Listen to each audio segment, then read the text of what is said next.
Hello there, friends. This is Spencer Michaud, and welcome to your weekly astrology forecast for the week of March 16th through March 22nd.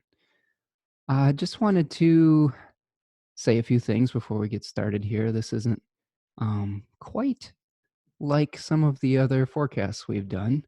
Um, Life is happening fast and furiously. A lot of the normal things I would say about an astrology forecast seem trivial with the kind of the times that we seem to be facing right now, and that's a little bit of a challenge.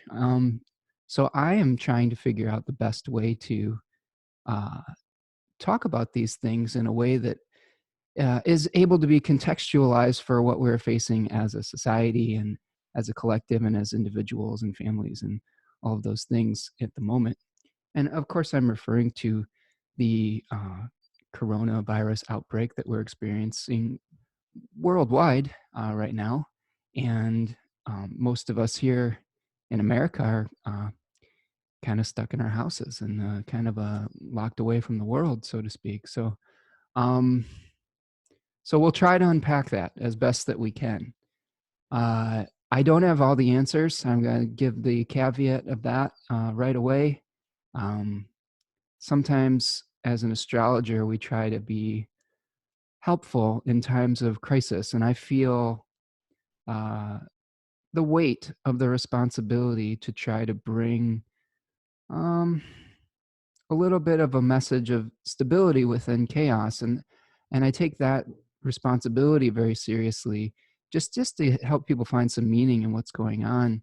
But I'll have to admit, being just a human being who's in the middle of living this with all of you, uh, yeah, it's been hard. It's been a challenging week, and I think one of the things I want to share right away in the forecast is just the kind of acknowledging some of the feelings that we may be all going through together, just filtered through my own experience.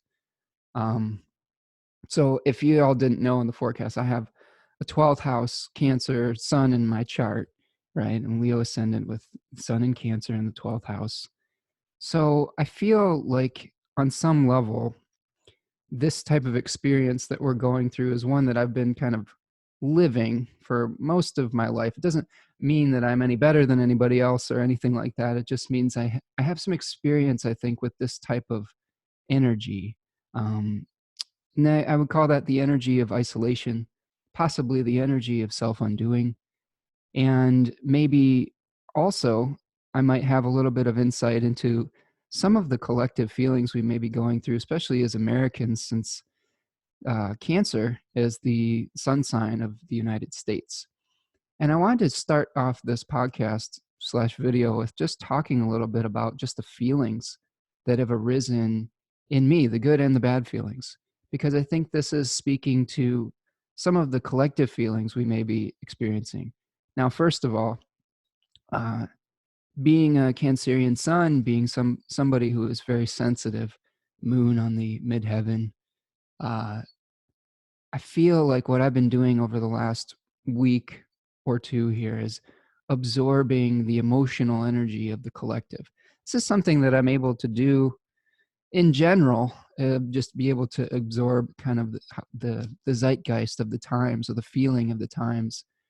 And usually I can use those um, impressions to hopefully give some kind of practical, grounded advice and to nurture people through the collective. I think that's what the moon on the midheaven tries to do. And I have a Taurus moon there that's really powerful, wanting to take care of everyone.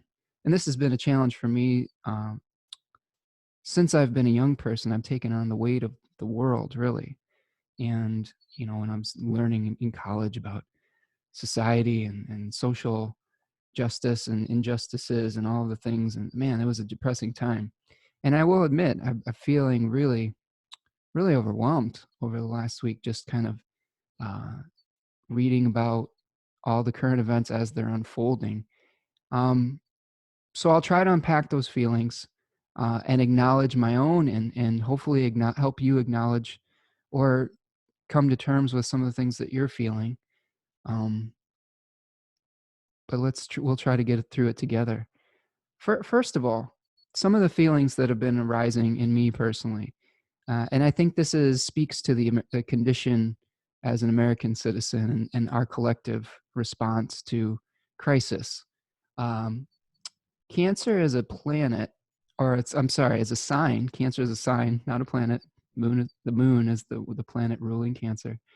That is very, I think, concerned with protection, with mothering, with nurturing, but on a level that is more, I need to protect my own kin.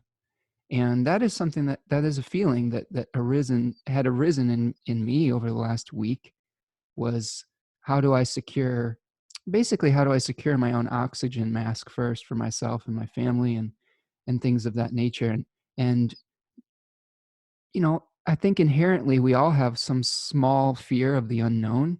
And that is when things get really challenging, is when you don't know exactly what's happening and what is the right thing to do or not. And,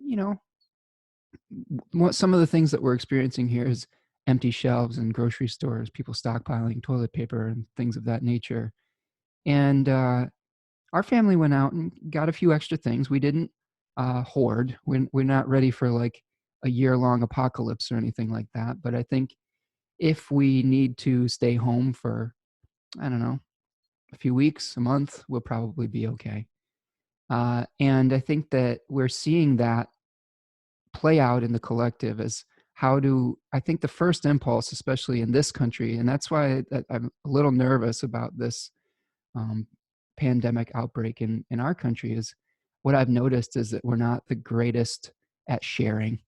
we I've seen a lot of instances in the news about people, going out and, you know, stocking up and hoarding and things of that nature. And I think that the impulse to want to socially distance, and we'll talk about that as we get to the astrology of this week, is a good one. And I think that is a smart thing to do in this environment. I will also preface all of this with saying I'm not a medical expert. I'm not even a medical astrology expert.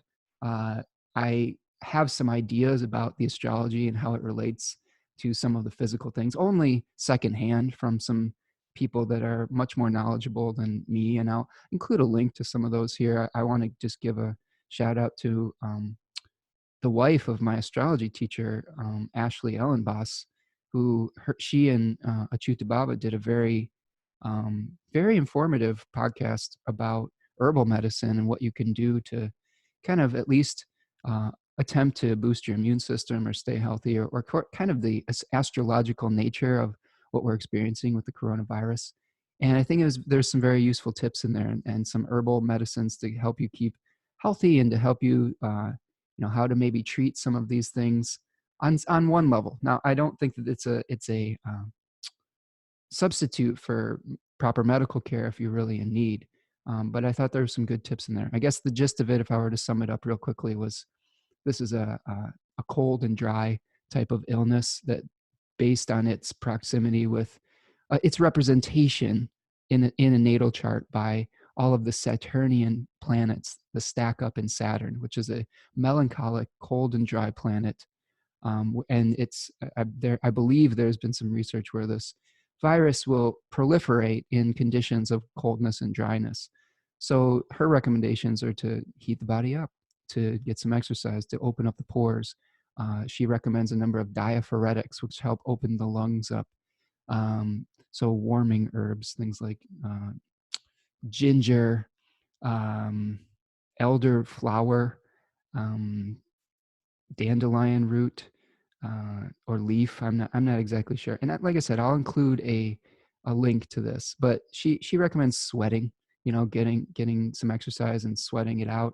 And I think the other thing that I really liked about their podcast was talking about some of the remedies to a fallen Jupiter that we have here, being, trying to bring in more Jupiterian qualities into our life of connection, and but also respecting Saturn right now. And then I'll get into more of that as we go along. So that's kind of my introduction to a very, like I said, these aren't normal circumstances. Things I would say about regular everyday life have been disrupted. And we have to kind of look at these through a slightly different lens. And that's the other thing about astrology too. Like, as much as astrologers have been talking about Saturn-Pluto conjunction that happened earlier in the year, and some of the difficult astrology that we're seeing here, very, very few of them could have predicted or did predict anything like this, or as specific as this. And I think we can see thematic things through astrology. We can see archetypal themes, but that doesn't change the sense of awe and wonder that we have even as astrologers as it's playing out in real time. And I think that's something that I'm really experiencing this week, is that sense of awe at it just playing out in front of us. And what I'll try to do is share some tips on how I've experienced uh, self-imposed isolation over time, and what I've done to stay sane during the course of my life, if you could call it that. And I think that what I want to say, and I'll reiterate this at the end of the show, but we're, even if we're in isolation like this, which I do agree with the experts.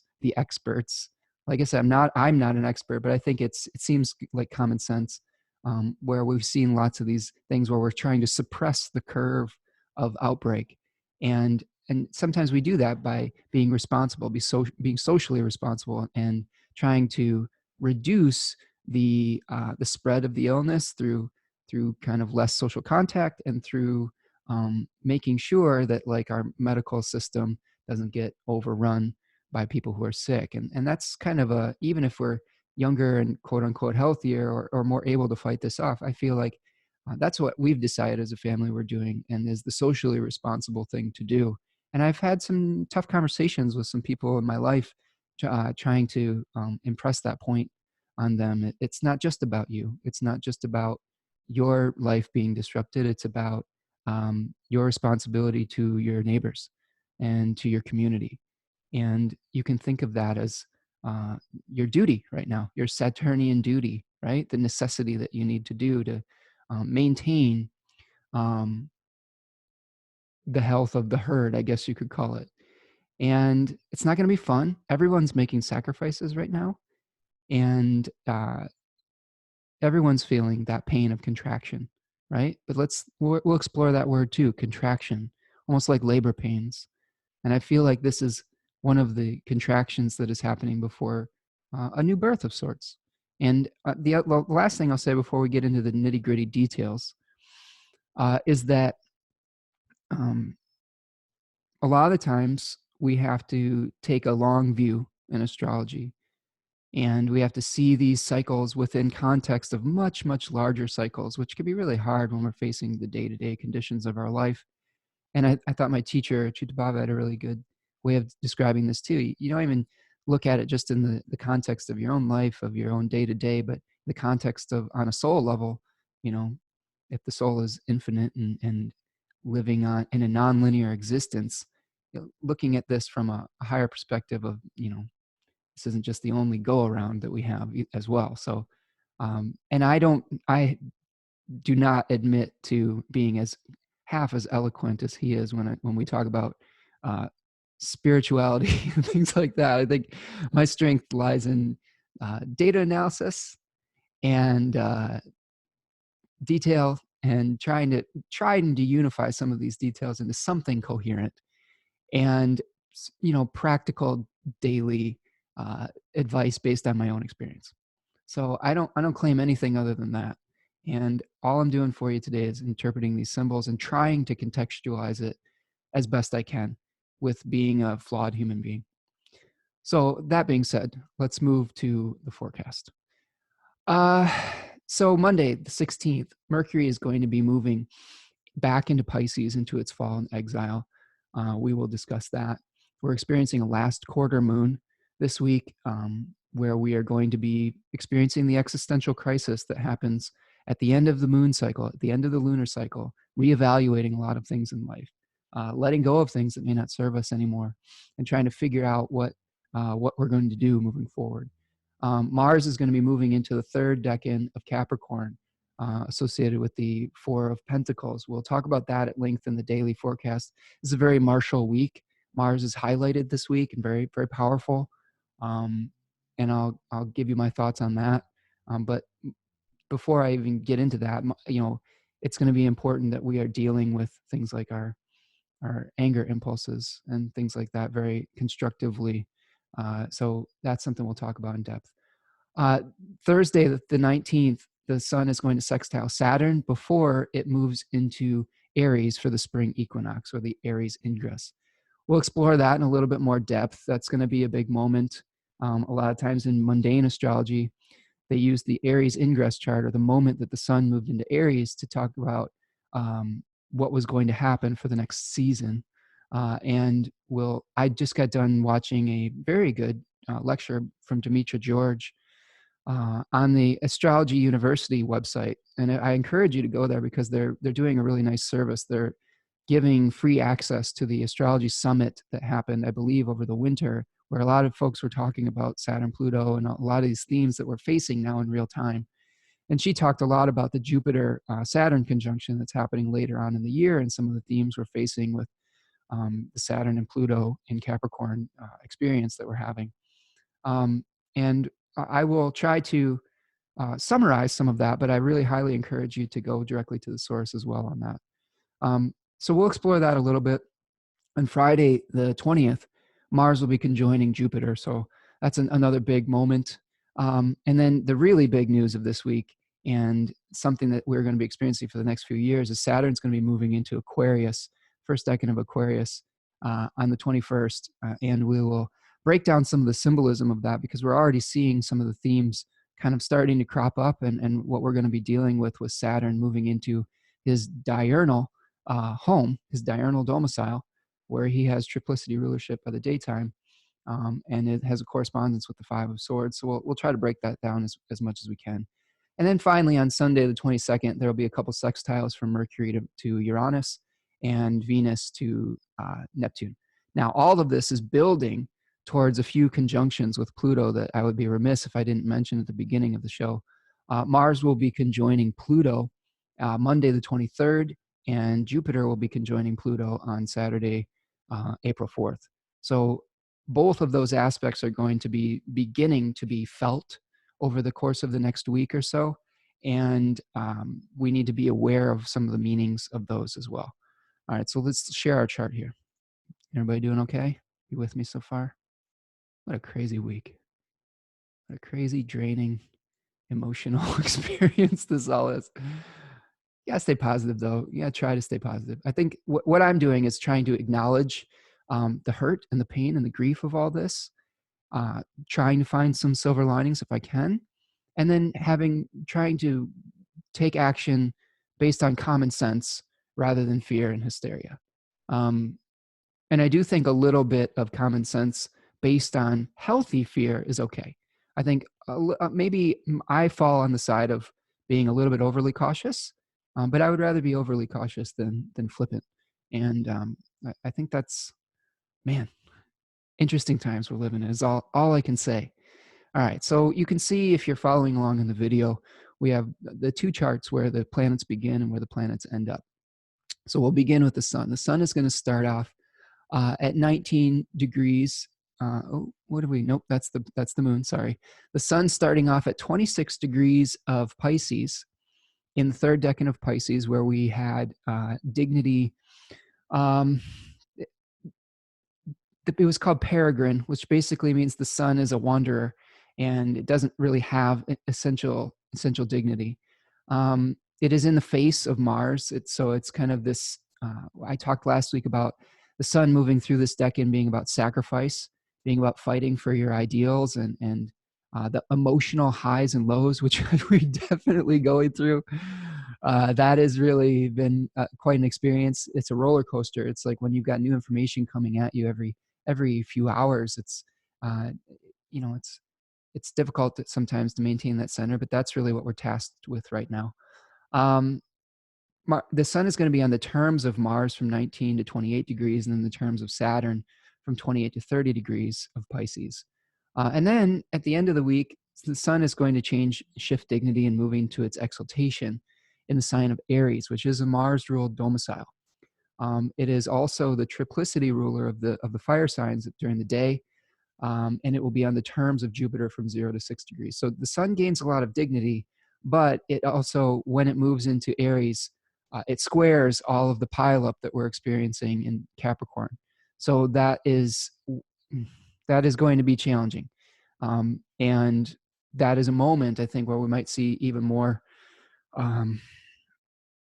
authoritarian power being wielded by the system. So I'm trying to prepare you for that as best I can without being overly, I don't know, dark about it. But I would just say this week's pretty important. So anyway, we'll talk about the Aries ingress, but the sun is exalted in Aries for a few reasons. It is the time when the light is returning, or when the night and the day is equal. That is why we call it the equinox. But then the day starts to become longer, so the power of the sun starts to gain. So that is one of the explanations for the exaltation.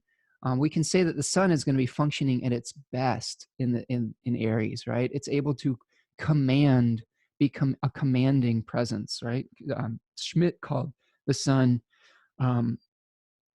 the process of selection, but also the ability to command authority. It was about wisdom, the light of the mind, awareness. And in Aries, we're going to be having an awareness of what separates us and be able to hopefully take some proper actions towards those ends, but also there may be some painful separations from the womb-like experience that we're having in the sign of Pisces right now. Jupiter is going to be moving through its fall in the third decan of Capricorn, and it'll be on the terms of Saturn from 22 to 26 degrees. It'll be moving from 22 to 23 degrees. It's inching ever closer to Pluto this week. It's already within the calasis, or the 3-degree adherence between Pluto. We will discuss that a little bit. It is also going to be experiencing a conjunction with Mars this week. So Jupiter, as a planet in more medieval astrology, had qualities of, they applied like temperamental qualities to these planets, and Jupiter had the quality of warmth and wetness, or warmth and moisture, while as Mars was very hot and dry. So Jupiter right now is in a place that is very uncomfortable for it. Saturn had the qualities of coldness and dryness. So almost the antithesis of what Jupiter needed to feel supported. And this is one of the things we can talk about with Jupiter in its fall.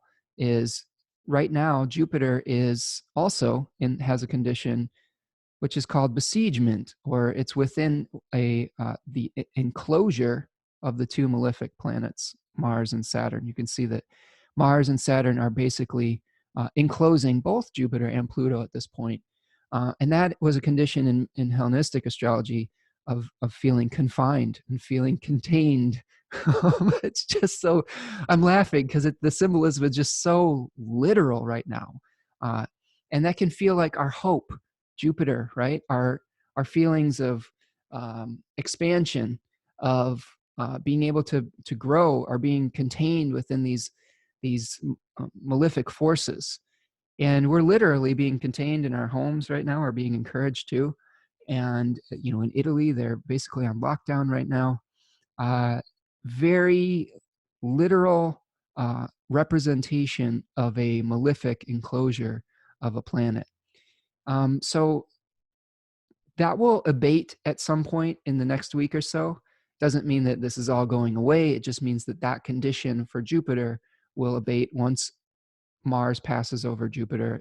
That enclosure will be broken. So we'll explore that a little bit further. But yeah, Jupiter is not in great shape right now.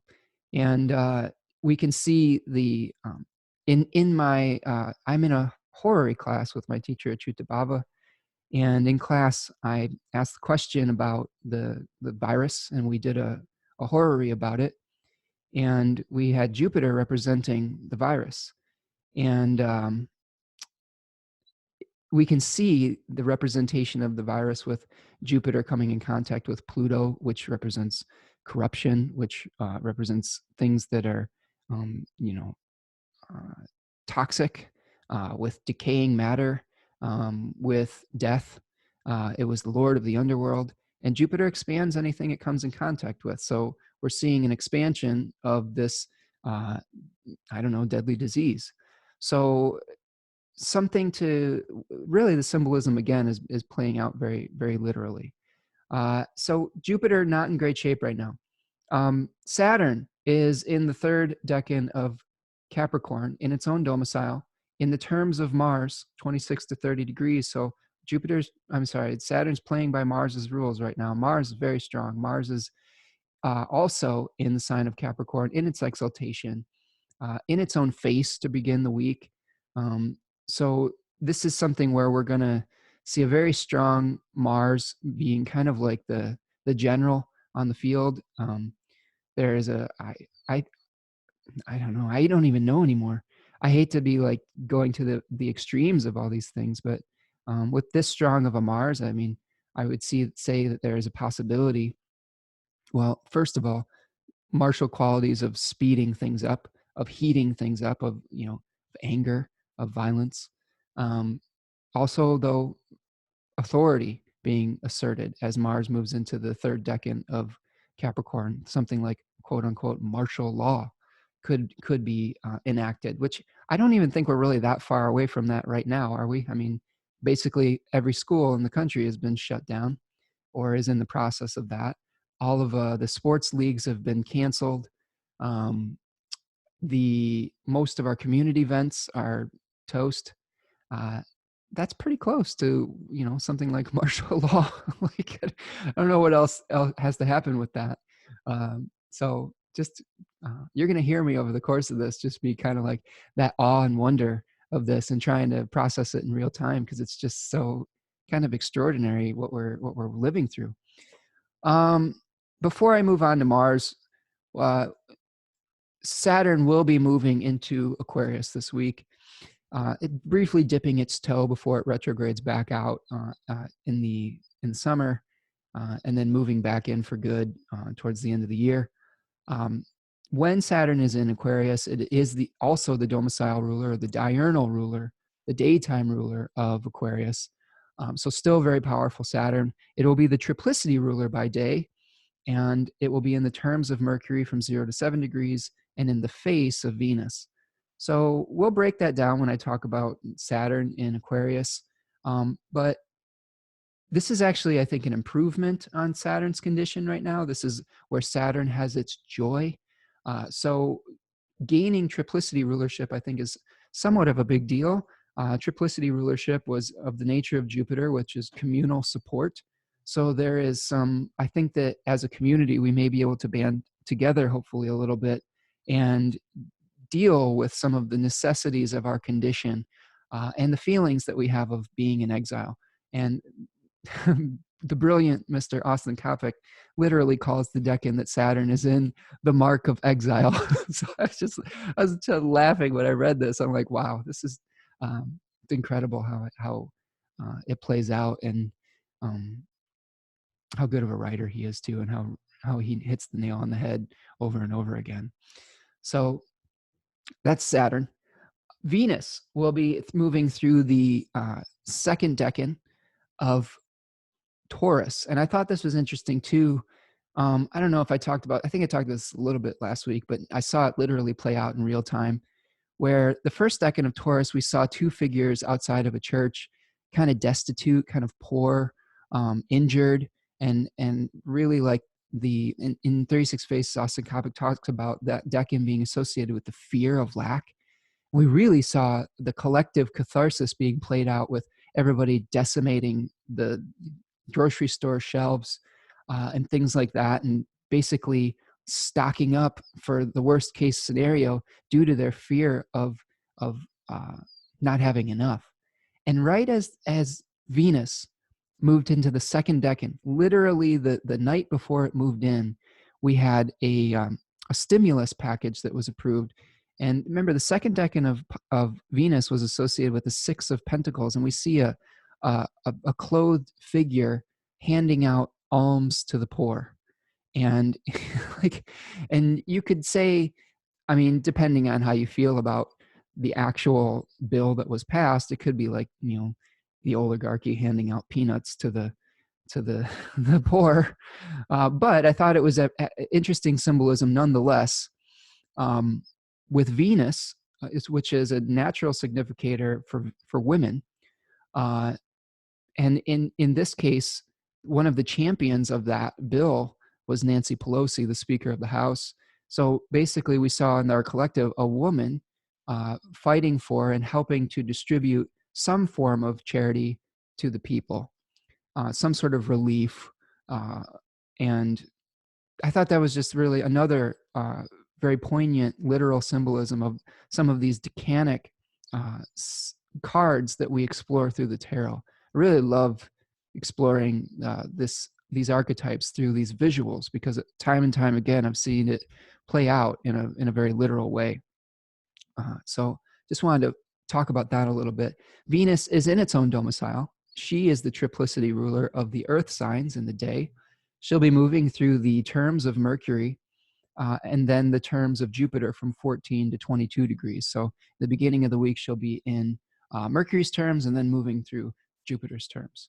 So very strong Venus. Venus is trying to help. Venus is trying to provide assistance to this Capricorn stack up that we're experiencing. Now, let me just make this very literal as well. Venus in Hellenistic astrology was the planet of harmony, but also of ritual and cleanliness.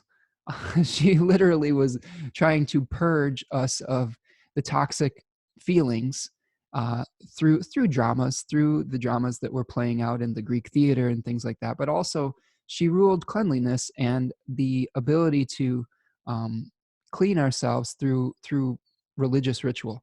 And how interesting is it now that to support the Capricorn stack up that we have, this virus, when we are religiously washing our hands as if it's a religious ritual. And that is actually going to help. Okay. Venus is saying, you know what? You religiously clean yourself. That is one of the ways to support trine. Okay. Do something good through your own actions. I explored this last week. Trines being the nature of Jupiter, distributive justice. Okay. This is distributive justice was a word I learned from Robert Schmidt. Whereas I'm playing around with the theory that trines are of the nature of Jupiter, like my teacher Ashuta Baba talks about and Robert Schmidt talks about, but also that maybe trines are the results of actions that we may take. Jupiter may be some of the results, the distributive justice of the merit-based actions we take. Whereas sextiles being of the nature of Venus may be more a result of just the result of good fortune that we may receive through no really action of our own. So I think that one of the merit-based actions that we can take right now to create good fortune, okay, to create good distributive justice is to take our cleanliness habits seriously, to wash our hands, like to, you know, use the hand sanitizer if you have it. I mean, like it's a rare commodity at this point. Mostly to do the socially responsible thing and to stay away from people, especially if you're sick. But, you know, I don't think it's just limited to that, but we'll talk about that later. So yes, practicing ritualistically and charity, I think, is something else. I want to really point out, I love the quote, I guess it's from Mr. Rogers, right? We say, look for the helpers when he talks about how to deal with the challenging things in life. And I wanted to, you know, there's a helper in my community who I have seen on social media raising money for people in her church, I guess through her church congregation, but also through just her community at large, and trying to help give gift certificates to like the stores for the families in needs that through this isolation maybe losing work and losing their ability to provide for their family. And as soon as there was an inkling that these things were going to start happening, she was on social media, like saying, "Hey, let's do this fundraiser for this." And I'm not surprised. She's just kind of a superhero.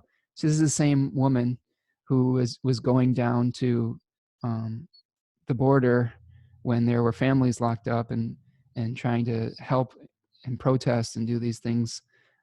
Just a wonderful person and has a really beautiful family here in this area. But I was just really impressed by her and her efforts. And those are the kind of things that I think we can see where we are trying to, um, really utilize our sense of community in a positive way, in the way that we can, that may look a little different than we may always think about community as being like just face to face in contact and things like that. But there are ways to help, there are ways to still stay connected, and there are ways to help your neighbor instead of just always thinking about everyone for themselves. Now, I was guilty of this myself. Like I said, securing your own oxygen mask in a crisis is good, but that should have limits too. Uh, I've seen all these articles online of people who went out when they first saw that this was a thing and went out and bought 17,000 bottles of hand sanitizer or wipes or whatever to resell on Amazon. And that, quite frankly, is despicable. That kind of hoarding is the type of thing that puts everybody at risk. And if those folks, and if you're one of those folks listening, and I almost honestly doubt that you are, but if you are, I think the morally responsible thing to do is to take whatever surplus that you have and, uh, keep enough for whatever, a month or two, but donate the rest of it to an organization in need that might benefit from having those supplies, and ultimately potentially keep you healthier by not spreading this thing far and wide. Because when we hoard like that, uh, eventually that action, there's always a karmic balance to all these. Eventually that action will come back to us through depriving someone else. Um, there will be a karmic retribution for that. And it's just common sense. It's just looking at how if you take that supply out of the community, less people are going to be able to keep themselves clean and healthy. So encourage you, if that's something that you did, try to find ways to share. And if you are one of the lucky ones who was even able to do that, because there's a lot of people out there who weren't even able to figure out how to, support their family in this time frame. And when they got to the store, everything was gone. And now that the hoarders have enough for 2 years, they haven't left enough for everyone to live for the next week. And we're going to have to really work on not leaving those folks behind. And I think that's going to be part of our Saturn in Aquarius as well. Okay. Is a responsibility to take care of those that are on the fringes. Soapbox over. Like, I don't know though. This is really frustrating. Like, it's just the true character of somebody is really going to come out when a crisis, when the proverbial shit hits the fan. And I wrestled with this. I wanted to admit that in the beginning of this, because I wrestled with this myself. My crisis instinct started kicking in, and I was, wanting to make sure that we had enough in case we were locked down in our house for a month or even more. And just seeing how things were trending in other countries, like that possibility is very real. And actually, it's the responsible thing to do to stay home.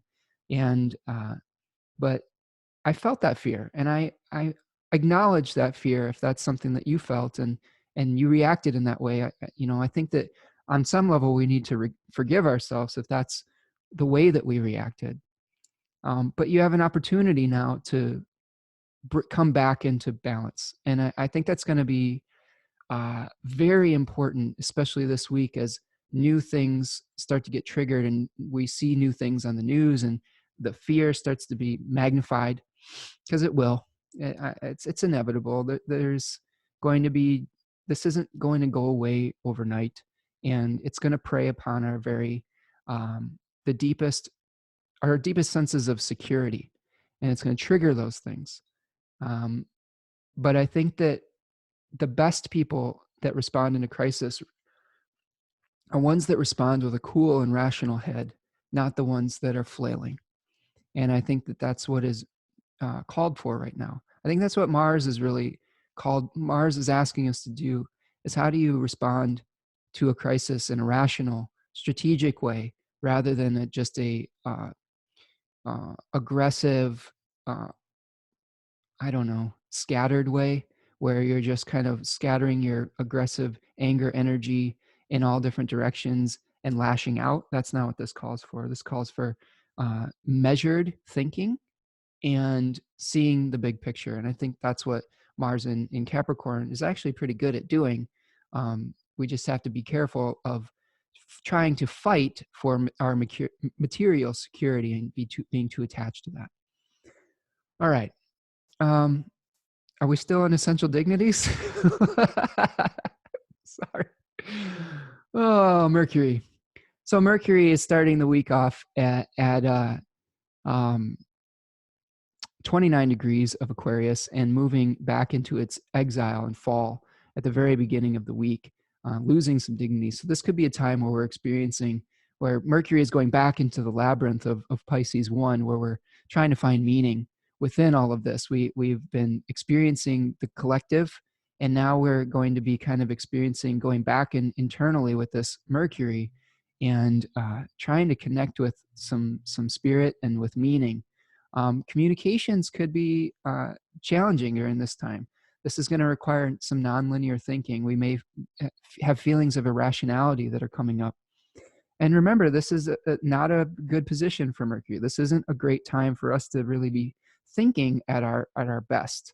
And if you know that going into this week and the weeks ahead, it will allow you, at least hopefully, some objectivity to be able to take a step back and say, you know what, a lot of my chatter that's going on in my brain right now is based on emotion, is being emotionally colored, potentially through fear, since Jupiter is moving through that area of Capricorn and conjoining Pluto and hosting Mercury right now, and having the ability to objectively, hopefully, look at that and recognize when we're having those emotions.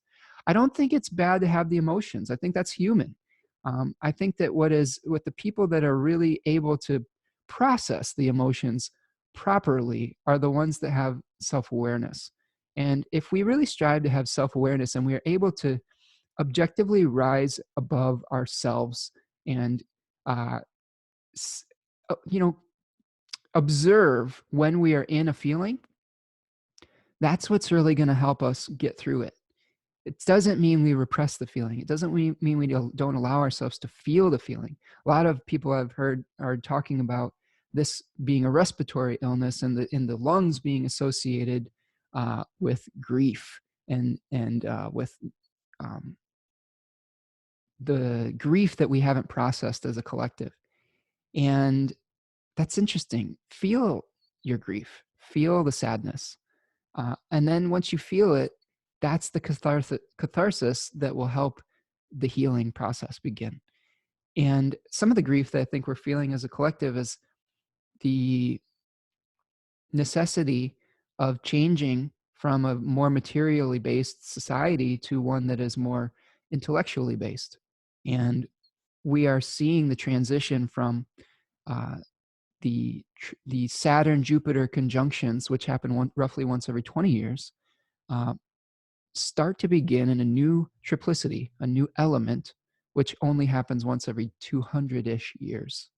So this is a big shift. This will be the first Jupiter-Saturn conjunction that we've had since the early 1800s at the end of the year in Aquarius, or in an air sign.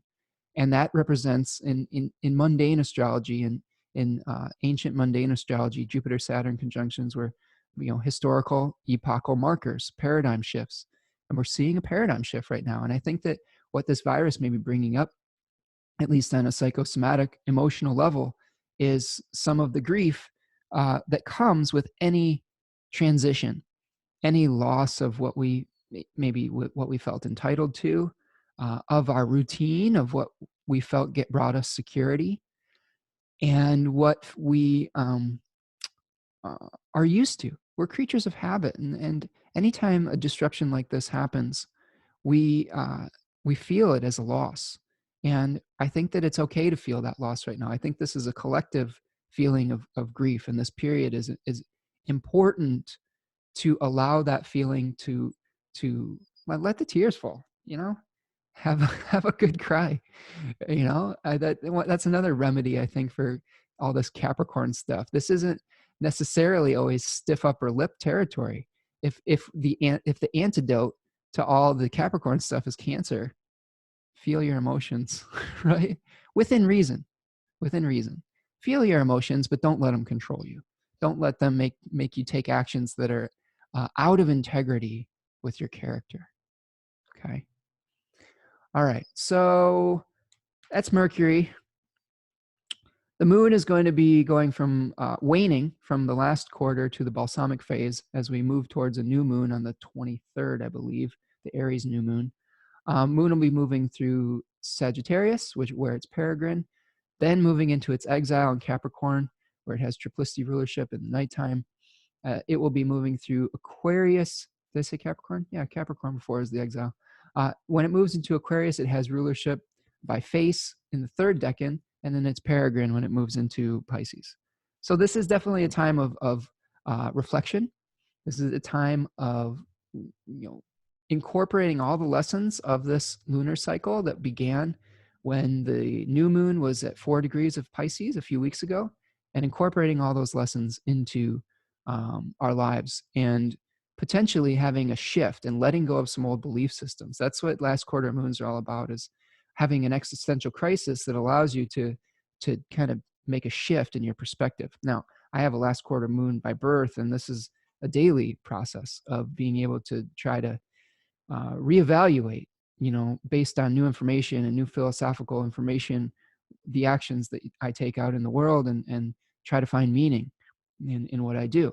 And, this is what we're going through as a collective this week. All right. So let me look at one chart here. It's going to be a long one, folks, but I feel like, I would be remiss if I didn't say a lot of this stuff.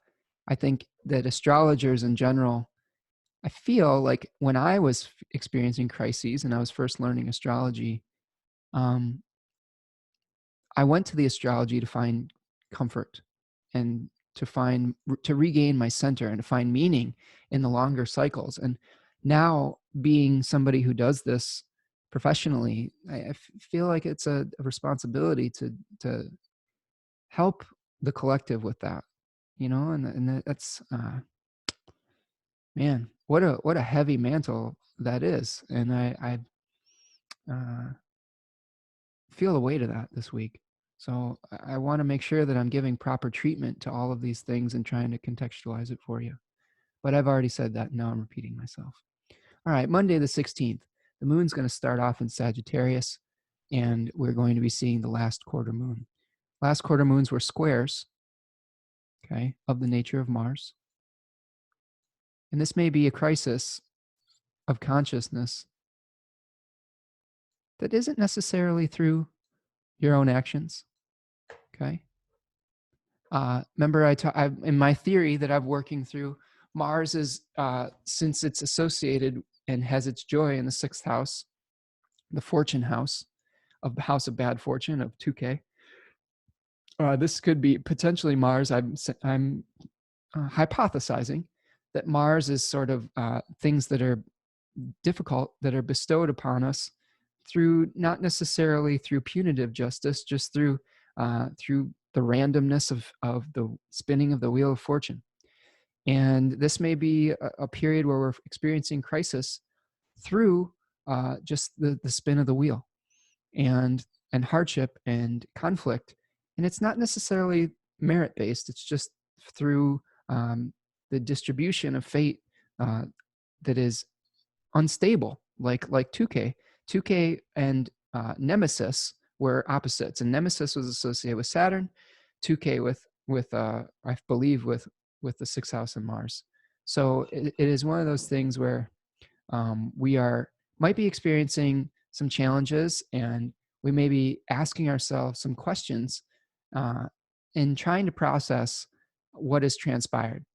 Because right now we're probably still in the honeymoon phase of this, and that's a honeymoon isn't really the greatest word, but we're still trying to understand the ramifications of all this.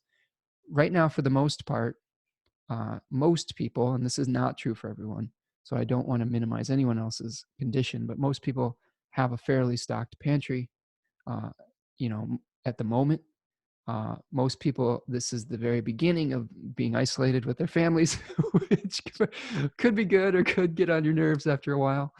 I think one of the adjustments I'm having to make is, I'm used to spending a lot of time alone. This is actually more together time than I'm used to as a 12th house Cancer sun, with my folks or my family home with me every day. And we've had to have some family meetings where we've had to really have some conversations about how we are going to support one another and having our personal space, how we're going to uh, support each other emotionally, um, how we're going to deal with uh, our food and things like that as well, like having maybe change a little bit of how we eat to maybe uh, I don't know.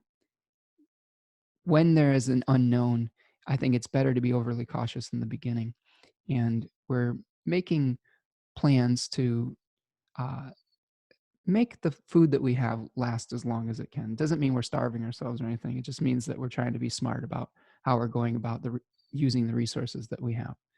And so those are tough conversations that I would actually encourage you to have with the people that you live with now before they become an issue.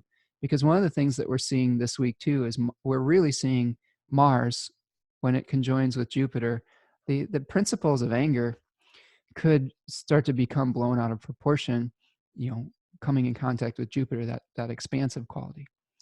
And I think that if we have a strategy in place before these things happen, we may be more set up to deal with those in the moment and have a plan. So, like, let's say that you make an agreement that you have a special corner of your house that you go to if you're feeling really upset, or you go exercise, or you take a shower, or you practice all those self care things that you need to do to reduce the amount of either anxiety that you're feeling, or what's okay to do at this time. It's okay to just take a time out. If you are feeling like you're just, I think that's the claustrophobia is one of the things that could come up this week, especially with this malefic enclosure. We could just feel like we're just stuck, right? And I think when we're allowed to be in our own space for a little while, and if you're coming into conflict with someone, I think one of the healthiest things that you can do is, if someone is mature enough to ask for a timeout, allow them that space and agree to table a discussion, maybe until cooler heads have prevailed and you've been allowed to calm down a little bit. So that would be the first thing I would suggest. Um, so we're already going to be feeling this starting Monday. Uh, Monday, we're going to see the um, moon move into Capricorn at 12:25 p.m. Okay. So after we begin our last quarter phase, here the moon starts to move into Capricorn, and it's going to conjoin the south node of the moon. And that's kind of like the drain in the sky, right? It's where the energy is going out. It's where it's the great anus of the universe, where we're processing old things and recycling things, and it has a tide going out type of energy. This may be a point where we're starting to feel some fatigue. The moon is associated with the body, and the moon being in its exile and in its fall, and when it conjoins with that south node, we may be starting to feel tired. We may be a little burnt out from being in a heightened adrenal state. I know this is one thing that I was experiencing over the last week, and I was like, one part of my reptilian brain was like, "Oh my God, am I sick?" But actually, I think what I was experiencing was some adrenal fatigue. I was feeling my emotions so strongly, and the emotions of the collective, that I was I was feeling a little bit just burnt out and tired. And I'm feeling a lot better today. I'm feeling much like, you know, since I've started to calm down, um, I can feel some of that dissipate. But I think that as a collective, it's going to be important for you to uh, pay attention to what's going on and do the things that you feel are necessary to stay safe. But also, you're allowed to take a break every once in a while from your social media feed, from the news, uh, and try to restore some of your vitality. And I think that Monday may be a good time to start feeling how to do that. Um, the moon is going to sextile Mercury around the same time at 0 degrees. So you can see that there will be a communication between Mercury and the moon. And this will also, I mean, this really reinforces what I'm talking about as far as like restorative. Remember Mercury goes internal in this first decan of Pisces and tries to go into the labyrinth of the mind. Um, the first decan of Capricorn was associated with trying to figure out where to build, where to set down roots. This could also be something where you're having conversations with the people that you care about or people in your community about what the next steps are. I would caution you, though, that both of these planets are in their exiles and not functioning at their best. So be careful not to let your irrational, over emotional thoughts cause you to make plans that are um, not beneficial. Uh, so that is the moon sextiling Mercury. The moon. Oh, I can't even talk. The moon is trining Uranus at 4 degrees at 8:32 p.m. Okay, and this is something where we have a supportive aspect between the moon. This is where I think after we have that maybe difficult emotional conversation where we've allowed each other some space, uh, we may be able to make a plan. Okay, Mars in the third decan of Capricorn, about how to use the resources that we have. Uranus in the first decan of Taurus. And we may have to be innovative. We may have to do things in a very different way than we have done in the past. And I think that that's something that I would highly encourage all of you to do right now. This is not business as usual. This is a serious thing, and it's going to require flexibility on your part. Okay, so remember, this is a trine. So this is where your actions, your merit-based actions about doing something in an innovative way could yield good results. And maybe that new way of doing something is coming to terms with getting by with less. That is one of the lessons of Jupiter and Capricorn, is working with what we have rather than just constantly feeling this exponential growth. And I've been talking about this for a long time, that growth can never be uh, infinite. I mean, it is on a certain level, on like a spiritual level, I guess you could think of it that way. There will always be a cycle of growth. That is infinite, but it's a cycle. And in periods of growth, there are periods of contraction as well that balance out the cycle. And that's what we're experiencing now, a very severe period of contraction. And if we accept it rather than bemoan it, that's when we're going to be dealing with it with grace. I think that's what we're being required to do right now, is accept the fact that we may have to do things completely different than we've ever been used to, maybe in our whole entire lives. I know I've never experienced anything quite like this in my lifetime. I know that I lived through September 11th, and that was intense, but it was more of a external threat, and this is more of like a internal thing with our minds and our bodies. And I feel like it's a little bit more widespread. Um, Never experienced anything like this. So, like I said, be willing to do things differently. The other thing that we're going to be experiencing on Monday is Mars moving into the third decan of Capricorn, right here at 20 degrees.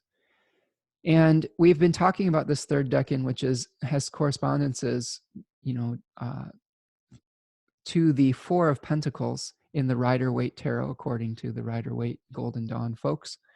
And remember, this decan talks about authority. It is the face of the sun. So it is ruled by Saturn. It's being provided the resources by Saturn, but it takes on the appearance of the sun. And this was called the throne. This was about power. This was about consolidating power. And when Mars is moving into this is, I would say, the acceleration. Mars likes to speed things up, of the consolidation of power. We've already seen Jupiter contacting with Pluto, an expansion of potentially disruptive, dark-sided, Darth Vader-like power.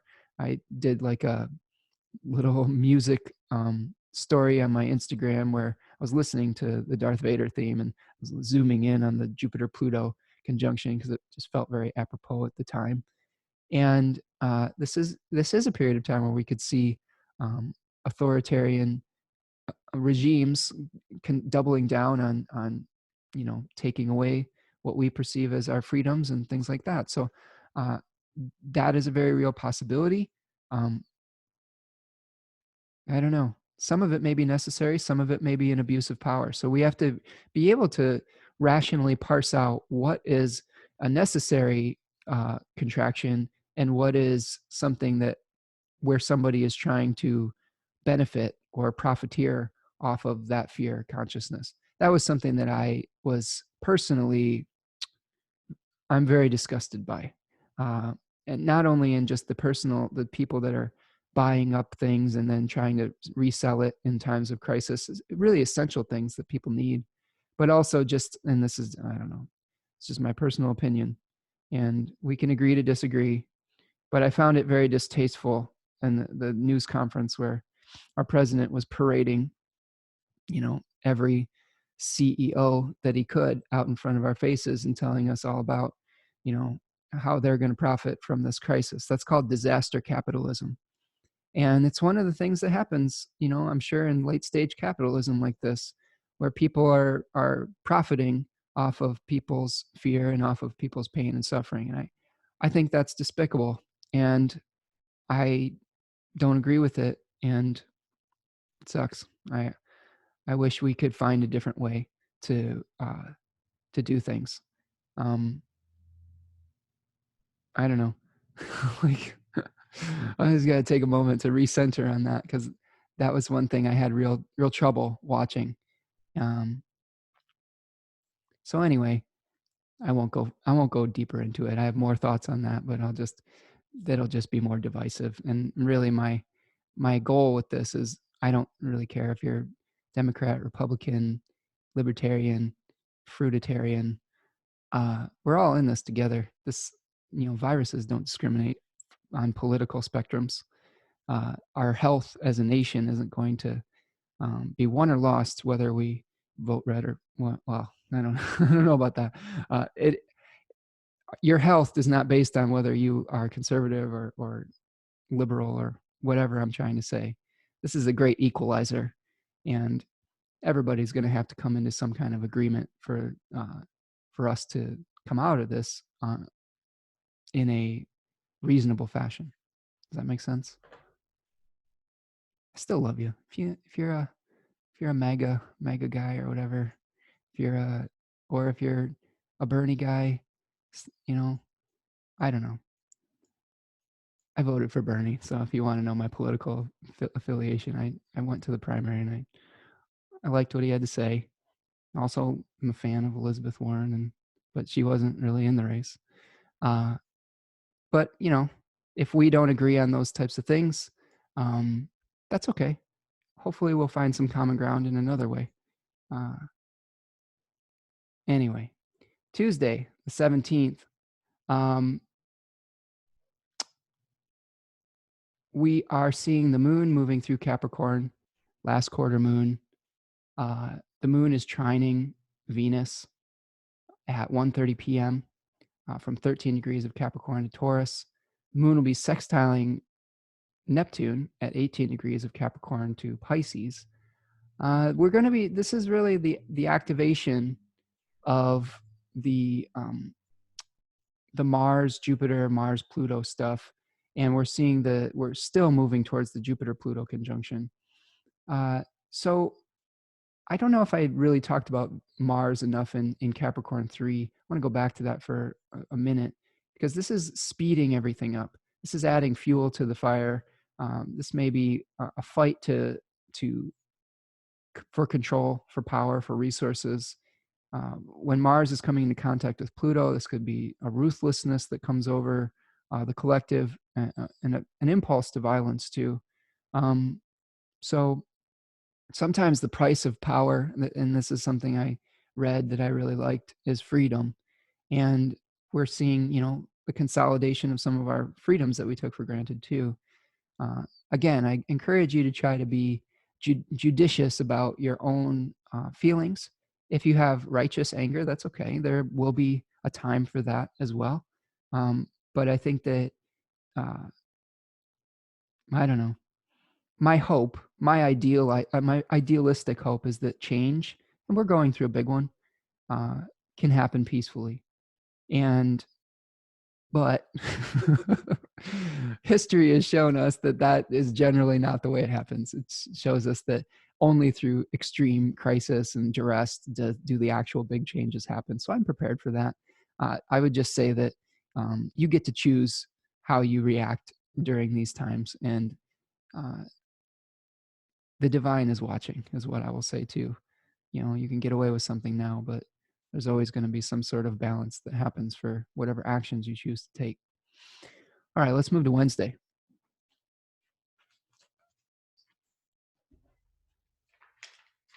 Okay. Oh man, what a marathon. On Wednesday, the 18th, uh, we are experiencing, again, the moon is still moving through Capricorn. And this day, I think this day is going to be pretty challenging. This is the day that the moon, which generally is a trigger point. Remember, I've talked about this. The moon triggers things. Oops, the moon, there we go. The moon, hopefully you can still see this. Good. I pressed a weird button. The moon is triggering uh, all of the Capricorn stuff over the course of Wednesday and Thursday. Okay. So it is first conjoining with Mars at 4:32 a.m. And then it's going to conjoin Jupiter, okay, at 6:47 a.m. And then it's going to conjoin Pluto at 10:53 a.m. All right. And then it conjoins Saturn at 8:48 p.m. The moon will also be making a sextile to the sun, so that is the one thing that is helping. There is some solar help here. But this is a moon that is in very bad shape, that is triggering the malefics, and a fallen Jupiter, and a very difficult outer planet. And I think this is where we really start to see uh, some action in the world that becomes very difficult to process and very difficult to deal with, where we may be starting to come to terms with the reality of this situation, which quite frankly could be pretty grim. And I don't for 1 minute want to like catastrophize anything, but I think that um, the I think it's important that we don't minimize the ramifications of what we're experiencing either. And so I think that for Wednesday, very important to really try to keep your head on straight. And like I said, if it's a time where you have to feel uh, grief or your feelings, it's okay to do that. Reach out for help. I think that just because we're isolated in our homes doesn't mean that our phones don't work, or that Zoom or Skype or FaceTime doesn't work. There are ways to create community even when we feel like things are at their bleakest. And again, I really do think the socially responsible thing is to stay at home as much as you possibly can. I don't think that we should be going out and even doing, small social gatherings. I think we should be doing everything we can to quote unquote flatten the curve of this and not spread this as much as we possibly can. But that doesn't mean we have to feel completely alone or isolated. Um, Reach out, call a friend, phone a friend, right? See if there's a way that you can reach out. Don't wait for the people that are vulnerable in your life to reach out to you. Reach out to them. Check in on your loved ones. Check in on your friends. See how they're doing. Sometimes just a one little message from somebody can give them some light in the darkness and give them some hope. And like I said, everybody is not experiencing this on the same level. There are people that have plenty that aren't really feeling the pinch of this at all, and there's some other people that are probably feeling this quite severely. And this all starts to become real if any one of us begins to lose loved ones or people that we know and things like that, and that's going to might be difficult. Um, but even if that extreme doesn't play out in your life, you will be feeling the loss of your routine and the loss of normality, and that in and of itself requires some processing. All right. Okay. At 9:16 p.m., the moon will move out of Capricorn and move into Aquarius. So we get some relief at the end of this from this pileup, I think. But it's going to immediately start squaring Uranus. So this is where we may feel the collective through the moon in Aquarius and feel really the pain of being exiled and have it come in contact with the reality of having to use our resources differently. And I really do encourage you to like make a meal plan. I try not to burn through your stash, if even so that you can be responsible to not have to go out all the time. There will be a point in time where people will have to restock what they've burned through. And if you have, if you're able to be judicious with what you have, that allows for someone else to maybe get something that they need to survive. If it means that you eat a few less snacks or have a few more meals that are a little bit simpler, that is doing a community service in and of itself. That is an action that you can take as an individual to make sure that the resources that we have are distributed fairly, because I think that's going to be a problem. All right, so let's talk about Thursday the 19th. Now this is one of our first very poignant moments. Not really the first, it's another one. There's so much astrology happening this week. This is going to be like 3 hours long, but we got to unpack it. And like I said, I'm feeling my feelings in real time here. I try to be as objective as I possibly can, but man, as I talk about these things and as the awareness of the weight of it dawns throughout the whole show, it's just I have to take a moment to kind of process. It's hard. It's yeah, it's not easy. All right, so let's look at Thursday the 19th. Sorry, I went too far. Thursday the 19th, the moon is going to be making a square to Uranus. We talked about that a little bit. The sun will be sextiling Saturn. So we've got a positive sextile from the sun to Saturn, where potentially there is some support coming from figures of authority. These two decans were concerned with power and sacrifice. So, parse that out how you will. Where we may be having to make some hard choices at this point, and that may be beneficial to moving forward in the future. The big thing that's happening today, though, if I move forward on the actually, I wanted to tell you the seed of this sun, sun Saturn sextile, which perfects at 7:49 p.m. was the 13th of January, right when a lot of this started popping up in the news, where it had also a conjunction with Pluto at 22 degrees of Capricorn. So this is the crescent phase, the waxing crescent phase of the collective new karmic seeds that were planted around that period of time. So this is a time where we may be mobilizing resources to deal with some of these crises in a different way. Maybe there's new tests, maybe there's new, I don't know, relief from our government. I'm not holding my breath, but that could be something that happens. But there may be some sort of benefit that is distributed through the collective with this contact. It is a contact with Saturn, though, so it may not be as it may be limited. It may be having to deal with limitations as well. All right, so that's really the only big aspect of the day besides that lunar one. The other thing that's happening very late in the day, though, is we have our Aries ingress.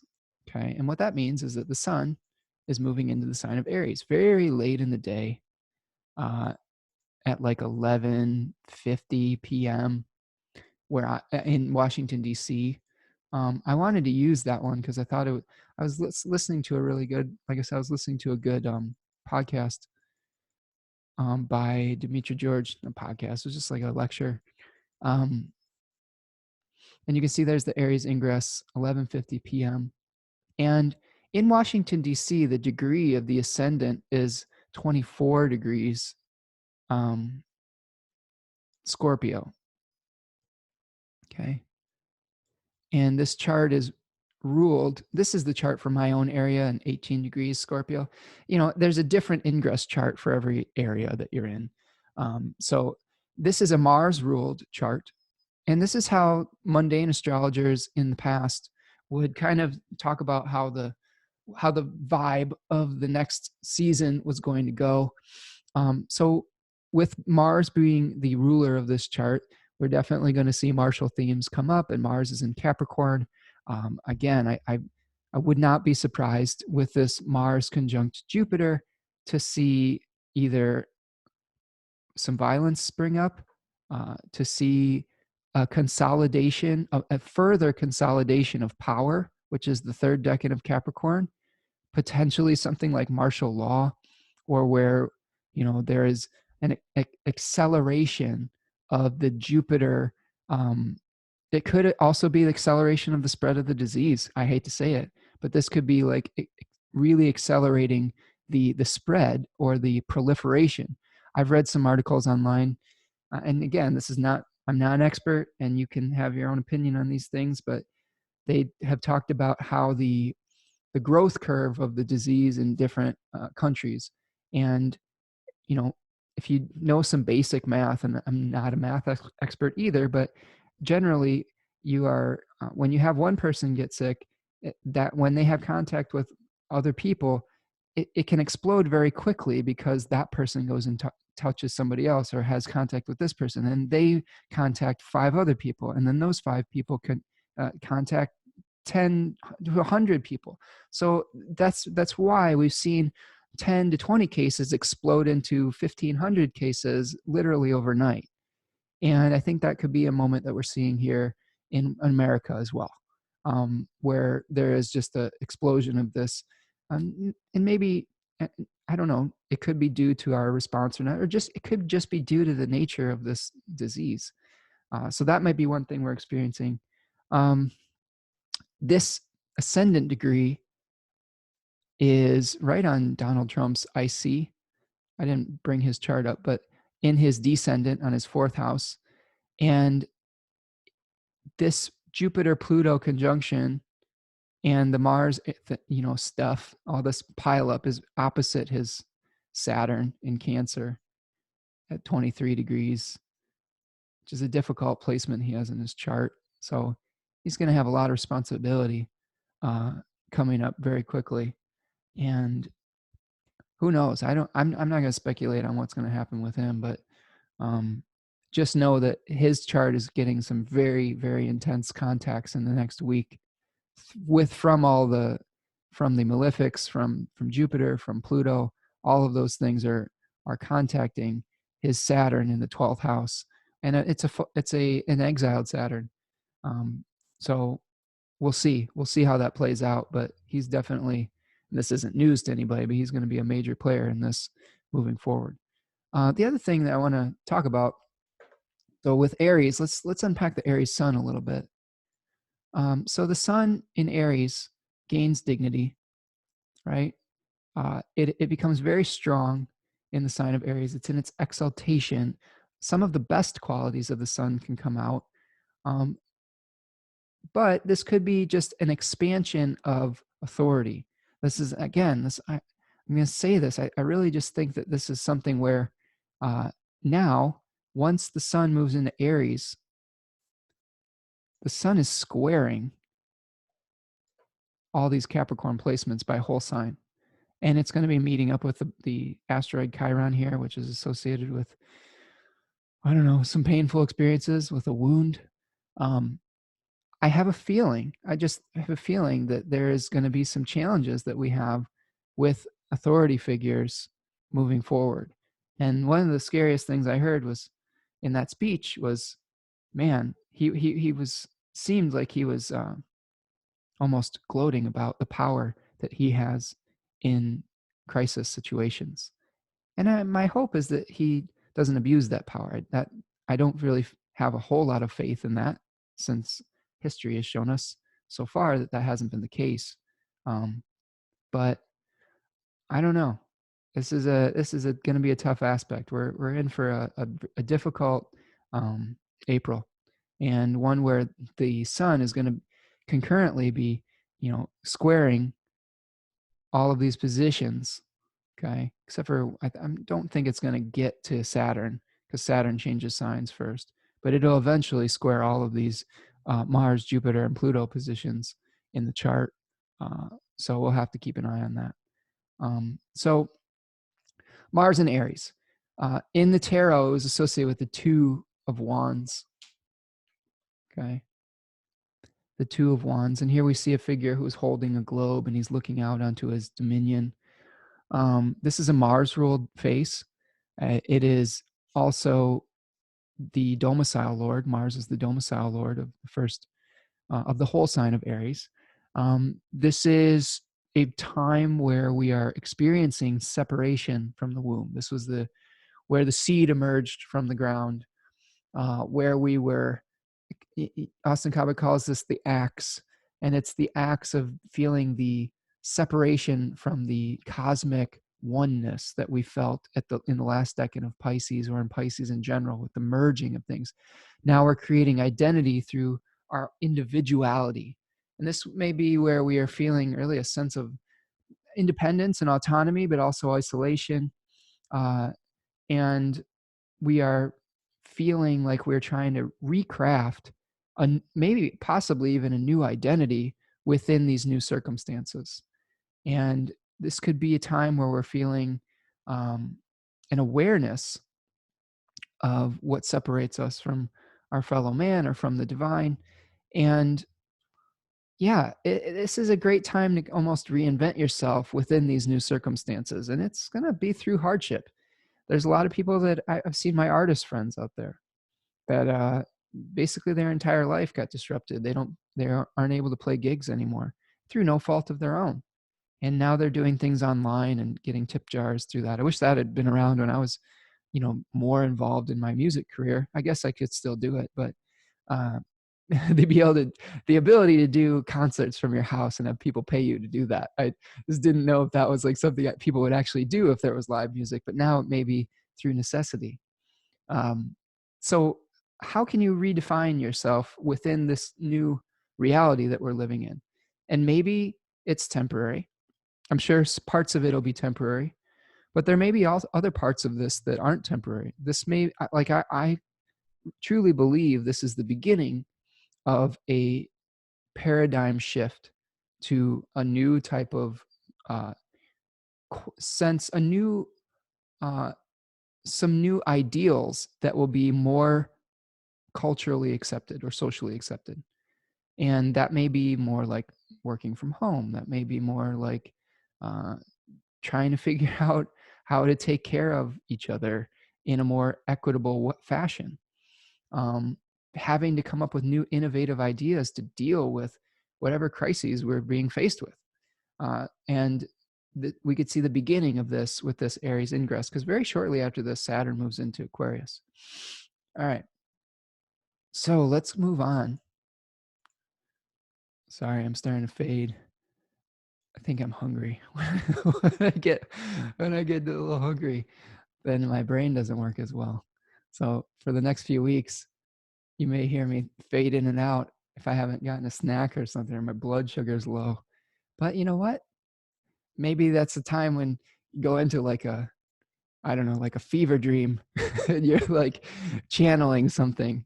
I'll see if I can channel something good for all of you in the final, I don't know, 20 minutes of this. I'm not even done, close to being done.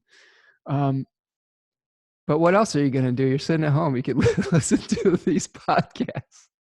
No, I'm sure that you all have work to do. And like, we're going to try to, I think trying to uh, maintain some semblance of normalcy is important, especially when we're going through crisis consciousness.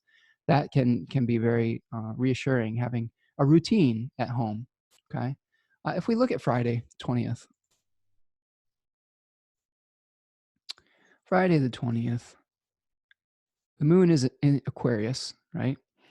Moon's in Aquarius, balsamic phase now, okay, where we are consolidating the seed. The balsamic phase was the last 45 degrees before the new moon, where we are consolidating the seed.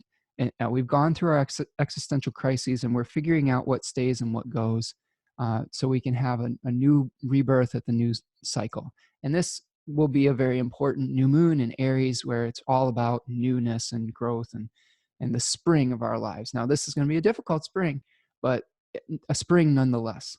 It could be a spring that is challenging us to let go of things, hence the square to the Capricorn planets. Okay. But it'll be a new impulse, a new divine assignment, regardless of what that assignment is. And we'll get into that as we get closer to the new moon. But on Friday, the 20th, the moon makes a square to Venus from 16 degrees of Aquarius to 16 degrees of Taurus. So there may be some challenge that comes up between us and our experience of the collective and our ability to do something in a new and innovative way. Our feelings of exile may come into contact with Venus, who is in the second decan of Taurus, and our ability to receive what we need from the resources that we have available to us. The other big thing that's happening on the 20th is Mars is going to be conjoining Jupiter. Okay, so you can see here at 22 degrees, Mars and Jupiter come together. All right, so this is, I've been talking about this the whole time, so I'll go over it briefly. But this is the point where I believe, if I'm not mistaken, this breaks up the malefic enclosure of Jupiter. So this may actually, on some level, this may be a breakthrough. Mars may help facilitate some kind of breakthrough that helps us regain a little bit of a sense of hope. I mean, that's the what I could see as the best possible outcome for this. Now, Pluto is still enclosed in those malefics, so who knows? But this speeds up Jupiter stuff. This could be where we're speeding up the authoritarian power grab. This could be where we're speeding up the proliferation of the virus. I'm only looking at the Mars quality of bringing extra heat and rapidity to things. This is on the degree of the Saturn-Pluto conjunction that happened in the beginning of January too. So it is very much going to be related to the events that were put into place there and the consolidation of power that we're experiencing now. This could be increase of martial qualities. There is bombast and hubris associated with this area of the zodiac and the combination of these two planets. Ruthlessness. There could be ruthless feelings that where the ends justify the means. I really think that's a possibility, and I've been trying to tell people that I know to just be prepared, not freak out, but be prepared for something like martial law, where we're, in Italy, they're basically everything's shut down, and you're not allowed to leave your house. So I think that that is a possibility.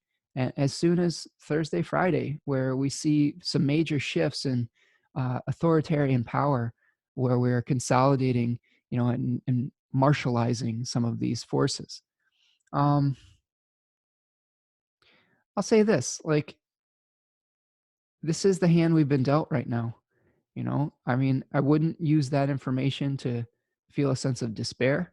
I think I would use it to feel a sense of vigilance and awareness, and do the things that are necessary that need to be done, and try to adjust as best that you can.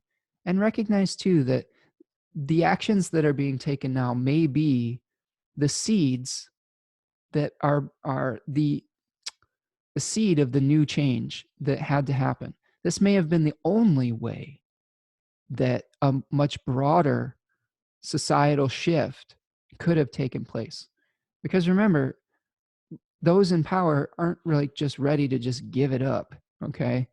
We've learned this from history too. Like, we either have to demand it, okay, through a revolution, or some kind of crisis like this comes along to re-level the playing field, so to speak.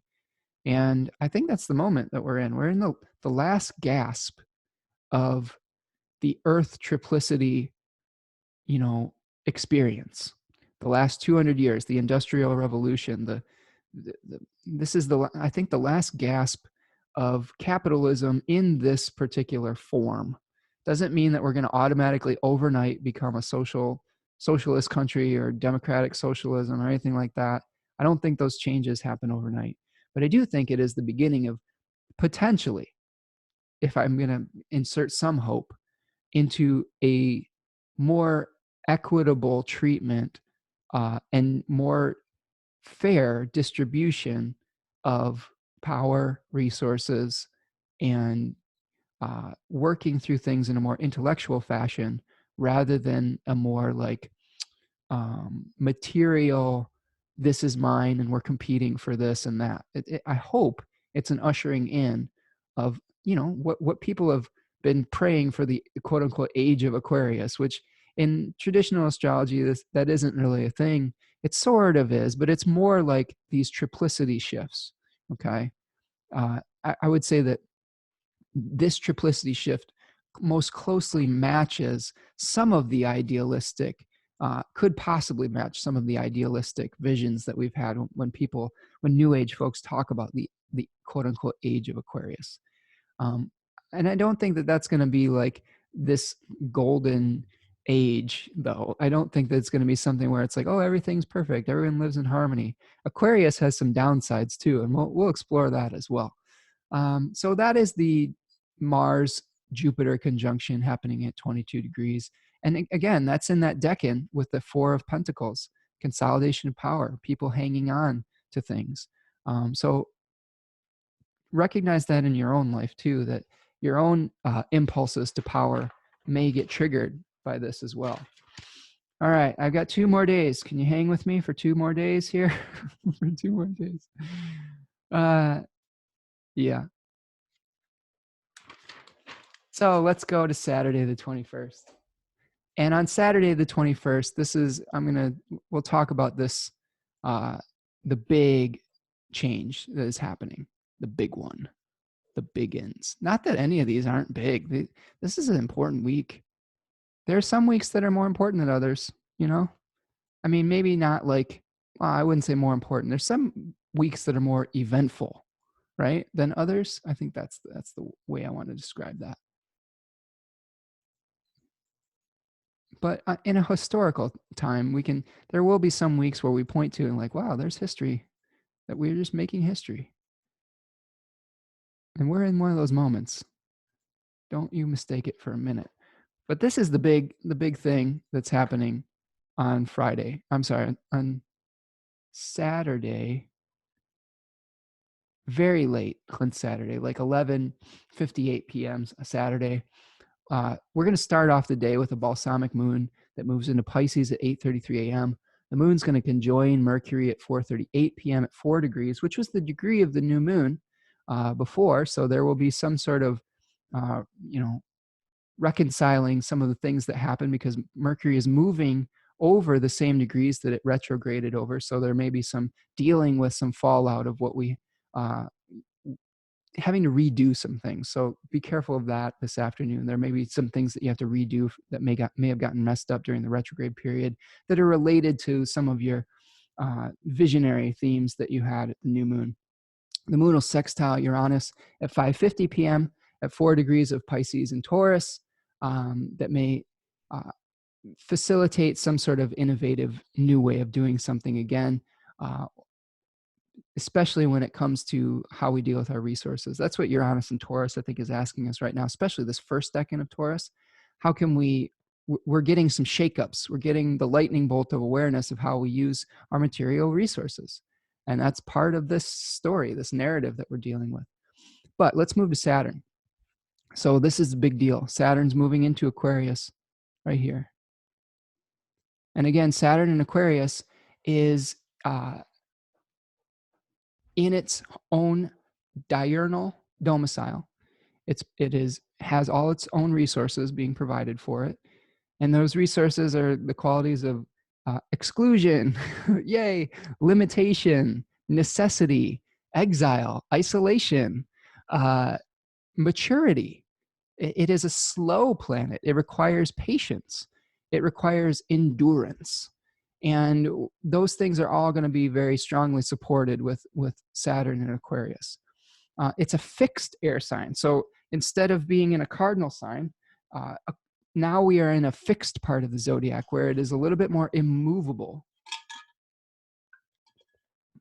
We may be experiencing a shift from the actions of Saturn and having to deal with more like Saturn is in an even more kind of unmovable position in that fixed sign. This is a Venus-ruled decan, which I find interesting because Venus was associated with purification and cleanliness. So this is something where those themes are going to be repeated with Saturn in this decan. This decan was represented in the Rider-Waite by the Five of Swords, where we see a figure walking away with something after a conflict. And there are certain people that are walking away in grief, and there's this kind of smug winner. And this decan was called the Mark of Exile or Defeat. And this is a lot of the things I was researching talk about. This is something where there may be an intentional exile, right? I really feel like this is the social distancing we're talking about. This is the, coming to terms with being the necessity, Saturn, of putting ourselves into isolation. So this is something where we have to come to terms with the reality of that. It might not be fun.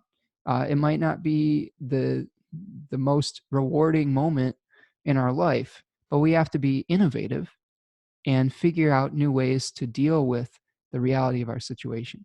And some of the things that are supported are some kind of intellectual detachment from the things that aren't useful. This decan, from my research, was associated with people who are living on the margins of society, and also creating beauty as a Venus-ruled decan.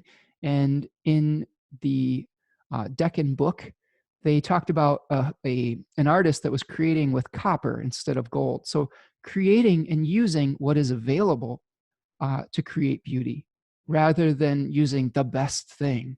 And this may be where our innovation to find solutions from potentially a lowered position through our exile is going to be important.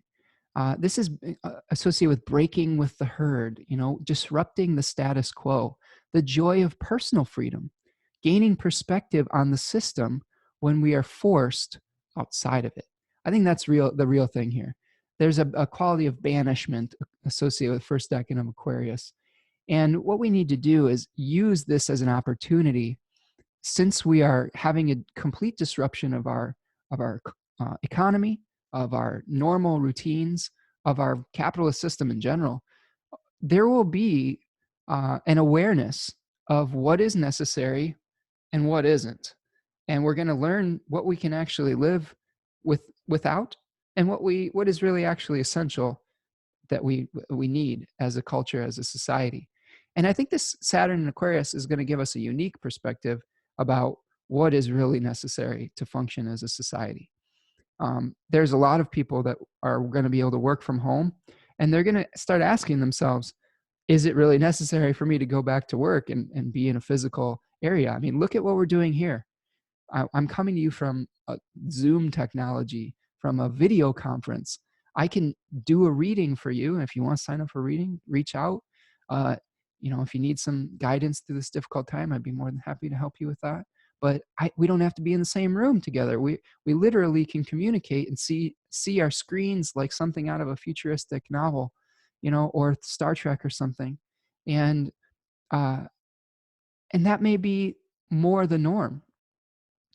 We may start to realize that being in a physical place does not necessarily is not necessarily necessary. That our ability to find connection as human beings is more an intellectual and more oh, I don't know, spiritual type of thing than physically being in proximity with one another. Intellectual property is something that's come up in the last few decades, right? Where the commodity that we have are ideas, right? Rather than physical goods.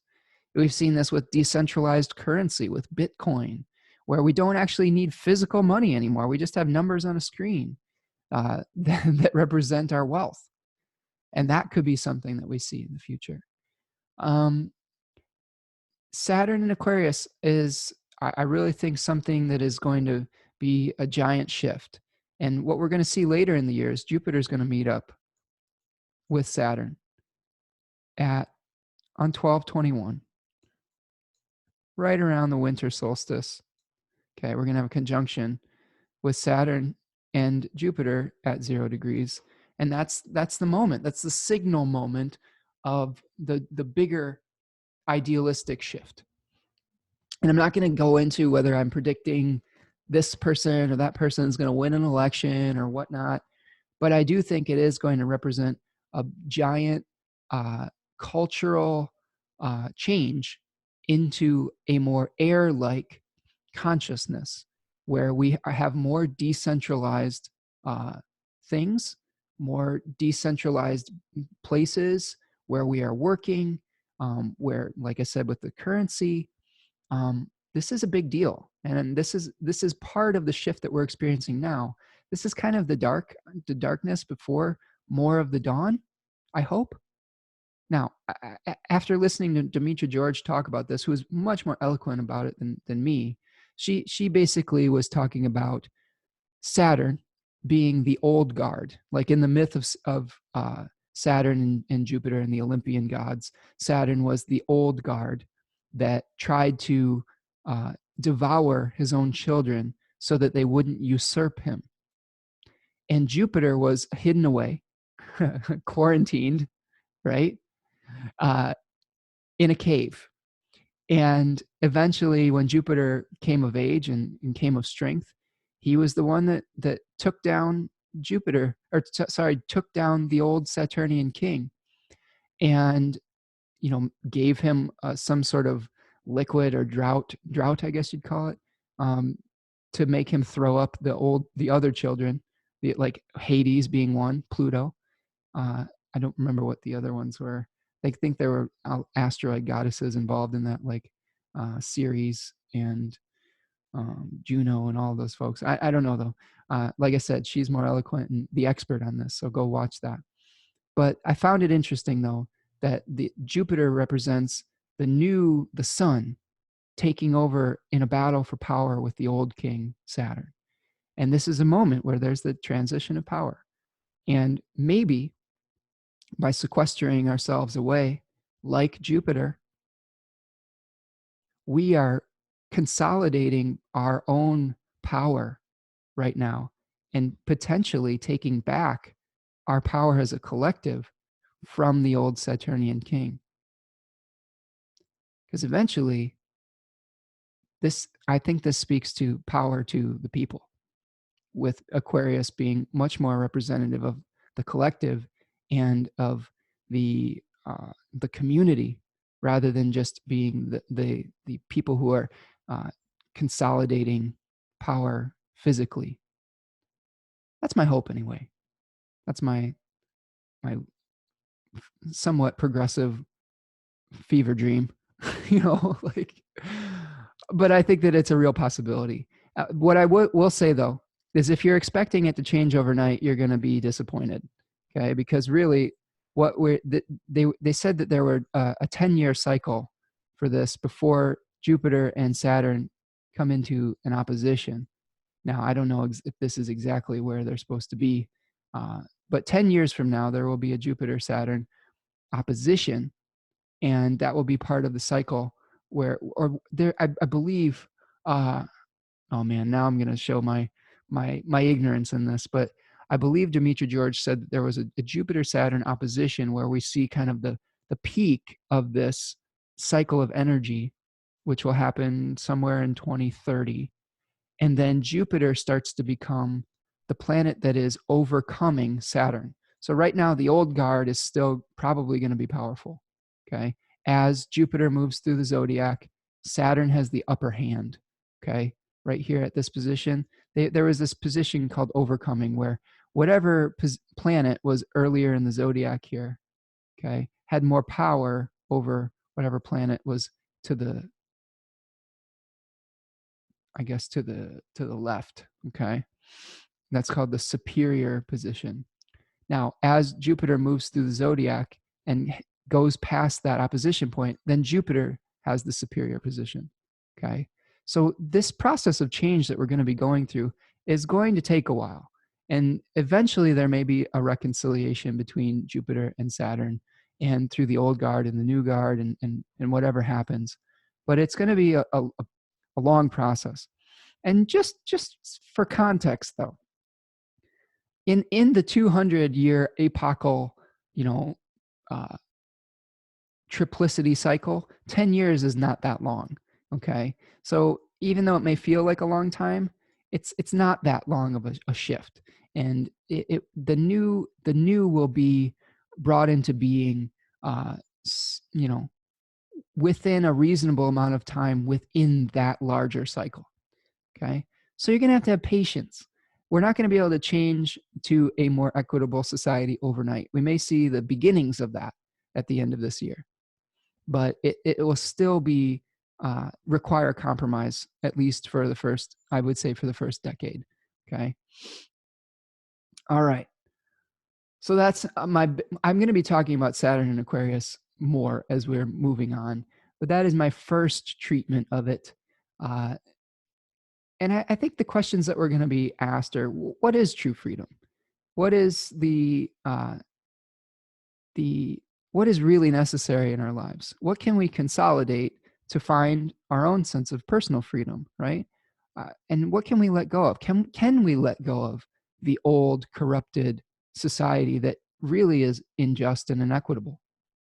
Can we let go of that? Can we consolidate that to create something that is more equitable?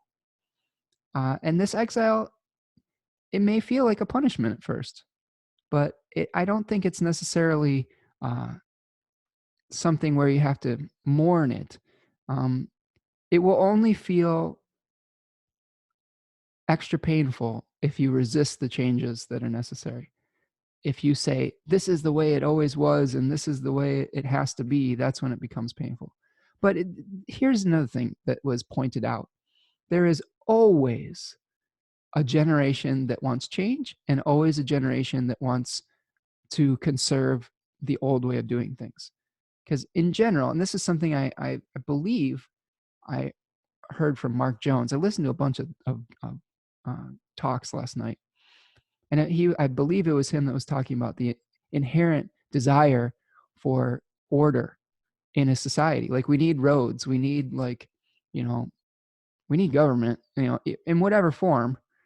There are some that will disagree with me, but I think that inherently as human beings, we need some sort of organization, right? And if we just function in chaos, that probably wouldn't be great either. So there will have to be a balance that's struck between the Jupiterian idealism of whatever is happening for the new future and trying to preserve some structures that will bring stability to us as a society. And stability isn't always a bad thing. Now, granted, there are definitely inequalities and abuses of power, but like I said, there will have to be compromises that need to be made moving forward. And if you are lean towards the more idealistic end, keep spreading the dream.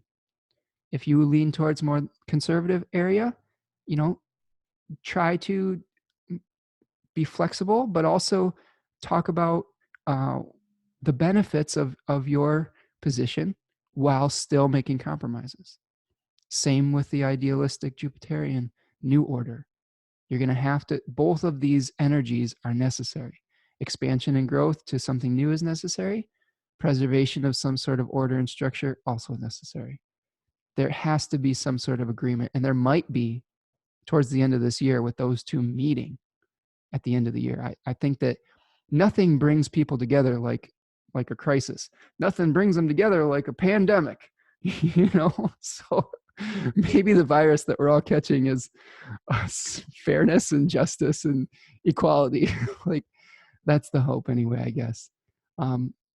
Anyway, on Sunday, moving forward, we have a sextile between Mercury and Uranus and Venus and Neptune. And, you know, innovative ideas. I don't have a whole lot to say about those things.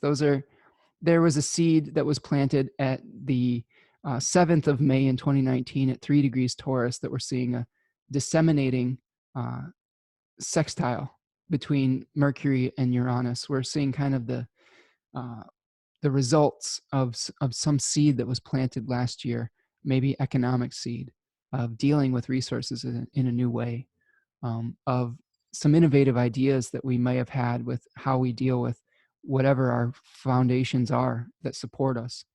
There could be some confusion with that, with Mercury being in its exile in its fall, some unexpected tech or communication challenges, potentially like some market crashes or things like that.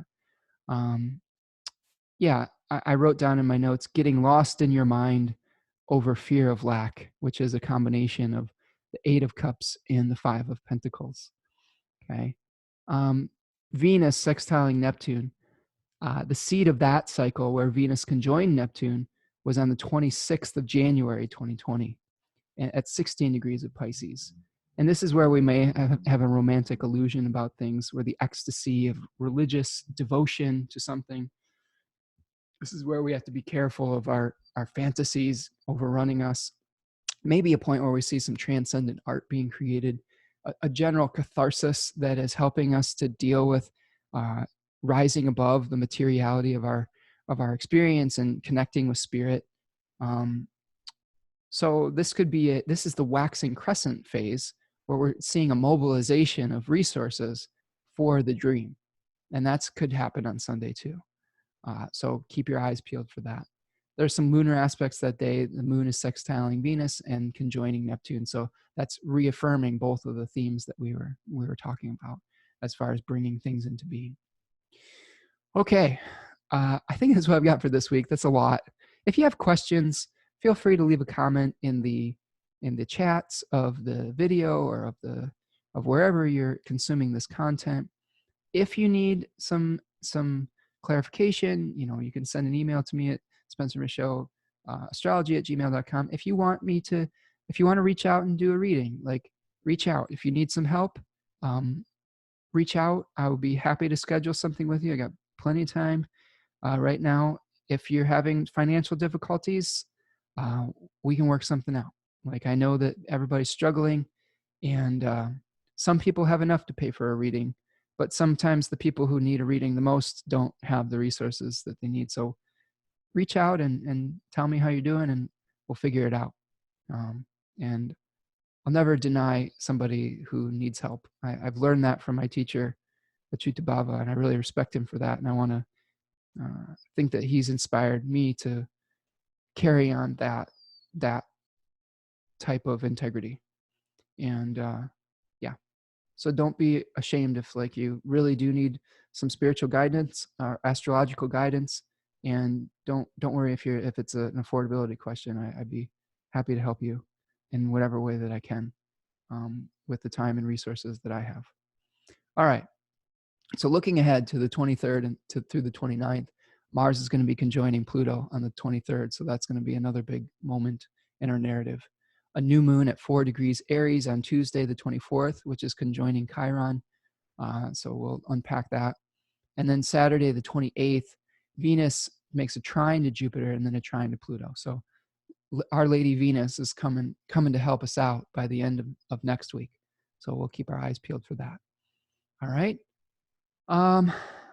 So that's what I've got for this week. Please take care of yourself. Please be responsible with yourself, with your family. I think that there's no shame in, staying home. I think actually it's the most socially responsible thing that you can do while still trying to stay connected. There's ways to stay connected while we're staying home. If you need help, reach out for it. And this too shall pass. I think that this is, I'm thinking just off the top of my head, this feels like a Lord of the Rings moment where Frodo is talking to Gandalf and wishing that things could be different, wishing that things could just be like they were in the Shire. And Gandalf is talking to Frodo, and he's saying, we don't always get to choose the times that we're born into, but we get to choose how we act within those times. And I know that that's not a direct quote, but that's my understanding of that concept. And this is your opportunity. No, it's not your fault necessarily of what we're going through, but you get to choose how you react. You get to choose on whether you're going to be the Lysol hoarder or if you're going to be one of the helpers. And when you help other people, ultimately you are helping yourself, because we're all one, we are all part of this together. And I think that's another lesson that we're going to be learning as we move into the Saturn Jupiter conjunction is we need each other, and we need to work together if we're going to survive as a species and as as communities, as families, and things like that. So that's what I'll leave you with this week. Please be well and take good care of yourself. And I hope that you are doing okay. And I wish I could come and give you a big hug, but I'll give you a big virtual hug. Wish I could come and cook you a meal, but maybe one day when this blows over, we'll be able to reconnect in that way. So until then, take care, everyone. Peace.